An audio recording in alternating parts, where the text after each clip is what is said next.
Okay, so now how we actually find relative max and relative min. We could always look at a graph, and that's not hard to see from a graph, our relative extrema. Where it is tougher is if we have to find this analytically, which is actually much more reliable. And what we're going to take advantage of is the idea that if f of c, so if a y value is a relative max or min, and f prime of c exists, then f prime of c has to be 0. And this is that idea that, like on a parabola, we know the max or min occurs at the vertex. It's where it's changing from increasing to decreasing or from decreasing to increasing. But please note that this is if f prime of c exists. So we do also then have to take into account endpoints and if our derivative doesn't exist, to just watch out for corners and cusps and that type of thing. So kind of our general approach to finding relative extrema, and I should probably say it that way, this is for relative extrema. We look at two kinds of points. The first are the endpoints of the domain, and I do recommend looking for those first because they tend to be the ones that people forget to look for. And it's just a good habit to remember, look at the endpoints of the domain. The second, we're looking at the derivative. So we look at where the derivative is equal to 0, what are also called stationary points, or we look for where the derivative is undefined, and those don't really have a name. But altogether, these points where the derivative is 0 or undefined are what we call the critical points, or for short, CP, for obvious reasons. So kind of an example to work through here. Let's say we want to find the extrema for our function x times the square root of 2 minus x, which, because I know I'm going to eventually find a derivative, this is the same as x times 2 minus x to the 1/2 on the closed interval from -2 to 2. And so to find the extrema, I need to look at two things. So first, I want to look at the endpoints of the domain.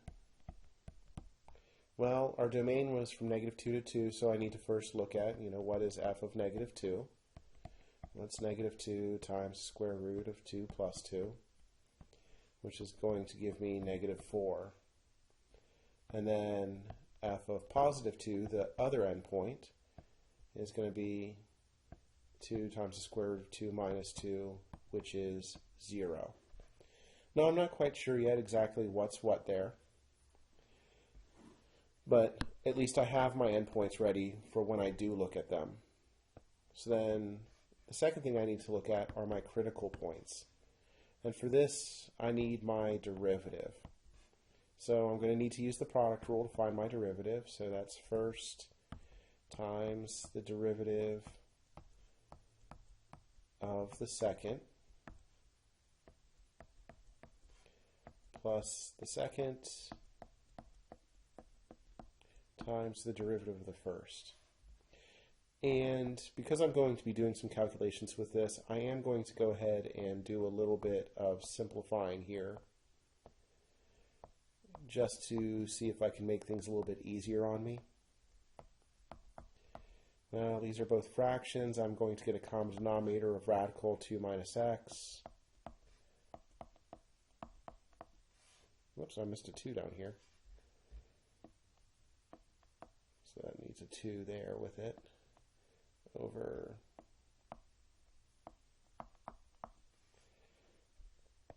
and again, just doing some simplifying here.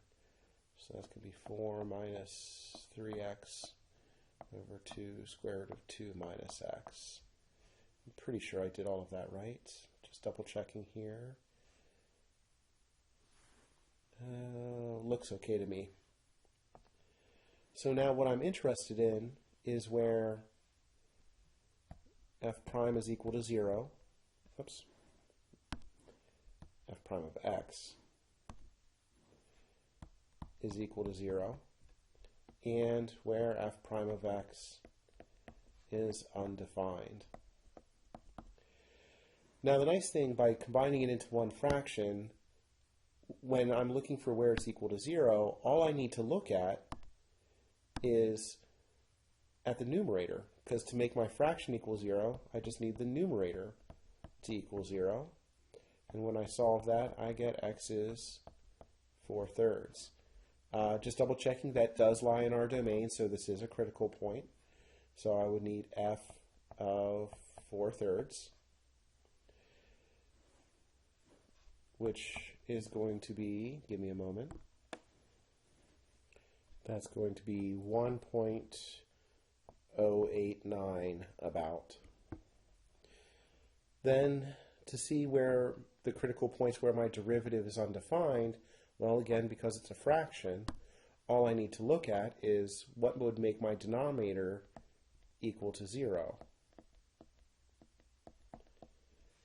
So solving this,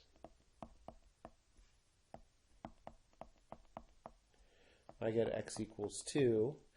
Well, that actually happens to be at an endpoint of my domain, which I already found was 0. So I don't need to recreate that. So what I have are three values then. I had f of -2, which was -4, I believe, wasn't that? Yep. I had f of 2, which was 0, and I had f of 4/3, which was about 1.089. Now, as far as determining what kind of extrema these are right now, for right now we are going to have to use the graph to help us. But if I just sketch the graph here, if these are my axes, the graph looks something like this from -2 to 2. And again, right now the calculator is what's helping me with this. Next section we'll talk about how would I do this without the calculator. And so what I can see from the graph is on this domain, here would be an absolute minimum. Here would be an absolute maximum.